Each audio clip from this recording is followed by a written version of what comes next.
SLC 10ാമത്തെ അധ്യായത്തിലെ ബഹുപദം എന്ന അധ്യായത്തിൽ ബഹുപദങ്ങളിൽ രണ്ടാമത്തെ എക്സസൈസ് അല്ലെ ചോദ്യമാണ് ഇപ്പം പറയാൻ പോകുന്നത് ഈ വീഡിയോയിൽ. ഓക്കെ, ചോദ്യം കൃത്യമായി വായിച്ചു നോക്കുക. നല്ല ഭംഗിയായ ചോദ്യം വായിച്ചു നോക്കിയാലേ ഉത്തരത്തിലേക്ക് നമുക്ക് എടുക്കാൻ പറ്റുള്ളൂ.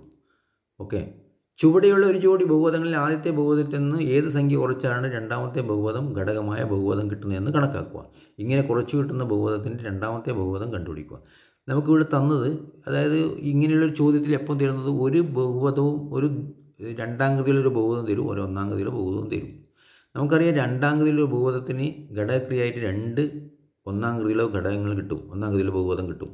അപ്പോൾ ഇവിടെ ഒറ്റൊന്നേ തന്നിട്ടുണ്ട്, ഒരു ബഹുപദം തന്നിട്ടുണ്ട്, ഒരു ഒന്നാംഗതിയിലെ ബഹുപദം തന്നിട്ടുണ്ട്, ഒരു രണ്ടാംഗതിയിലെ ബഹുപദം തന്നിട്ടുണ്ട്. ഇനി അടുത്ത ഒരു രണ്ടാംഗതിയിലെ ഒന്നാംഗതിയിലൊരു ബഹുപദം കണ്ടുപിടിക്കണം നമുക്ക്. അതടക്കട്ടെ, ഇപ്പോൾ x-4 x² - 3x + 5ൻ്റെ ഘടകമാണോ എന്ന് എങ്ങനെ പരിശോധിക്കുന്നത്? അതിൽ ഈ x-4 എന്ന് കാണുന്നുണ്ടെങ്കിൽ ഈ -4ൻ്റെയോ സങ്കലനം എഴുതെടുക്കുക, +4. ഈ +4 എക്സിന് വിലയായി ആരോപിക്കുക. ഈ ആദ്യത്തെ രണ്ടാംഗതിയിലെ ബഹുപദത്തിൽ x² - 3x + 5ൻ്റെ അകത്ത് 4 എന്ന് പറയുന്ന സംഖ്യ ആരോപിക്കുക എക്സിന് പകരം. അപ്പോൾ 4² - 3 × 4 + 5. അപ്പോൾ 16, 4² 16, 16 - 3 × 4 12 + 5. അപ്പോൾ 16 - 12 4 കിട്ടുക. അപ്പോൾ 4 + 5 9. അപ്പോൾ ഇതിൽ 9 നമുക്ക് P(4) കിട്ടിയത്. 4 എന്ന് ആരോപിച്ചിട്ട് 9 കിട്ടി. പക്ഷേ 0 കിട്ടേണ്ടത് ഘടകമാണെങ്കിൽ.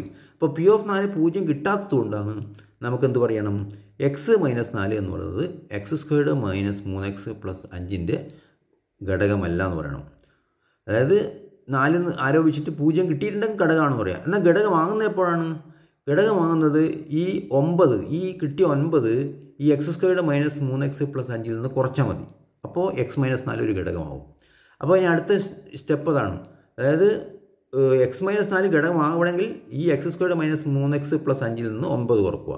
അപ്പോൾ അങ്ങനെ ഇക്വേഷൻ എഴുതുക, x² - 3x + 5 - 9. അപ്പോൾ x² - 3x - 4 കിട്ടും. അപ്പോൾ ഇത് നമുക്ക് x-4 ഘടകമാണ്. ഇതിൻ്റെ ഘടകം x² - 3x - 4ൻ്റെ ഘടകമാണ് x-4. അപ്പോൾ ഇത് കിട്ടിക്കഴിഞ്ഞാൽ നമുക്ക് ഇതിനെ ഘടകക്രിയ വീണ്ടും ചെയ്യാം. ഘടകക്രിയ ചെയ്യണമെന്ന് ഒരു മെത്തേഡ് നമ്മൾ മുമ്പ് പറഞ്ഞിട്ടുണ്ട്, മുമ്പ് ഒരു വീഡിയോയിൽ പറഞ്ഞിട്ടുണ്ട്. അതായത് x' ഇങ്ങനെ എഴുതി വെക്കുക. ആദ്യത്തെ പദം x ആയിരിക്കും. ഒന്ന് വെച്ചാൽ അതായത് രണ്ടാംഗതിയുള്ള ഈ ബഹുപദത്തിൻ്റെ ആദ്യത്തെ പദം x² ആയതുകൊണ്ട് ഈ ഒന്നാംഗതിയുള്ള ബഹുപദത്തിൻ്റെ രണ്ടിലെയും x ആയിരിക്കും. പിന്നെ ഇനി ഘടകക്രിയ ചെയ്യാൻ ഉപയോഗിക്കുന്നത് x² + a + b × x + ab = x + a × x + b എന്ന ഇക്വേഷൻ ജനറലായിട്ട് ഉപയോഗിക്കണം.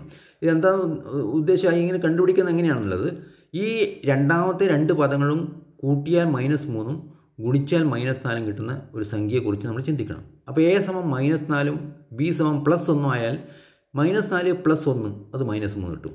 ഇനി -4 ഗുണിക്കണം ഒന്നായാലോ അതും -4 കിട്ടും. അപ്പോൾ -4 + 1 a = -4 b = +1 എന്നാണ് വരിക. അപ്പോൾ മുകളിലത്തെ ആ ഇക്വേഷനിൽ x' എന്നുള്ള എടുക്കുക.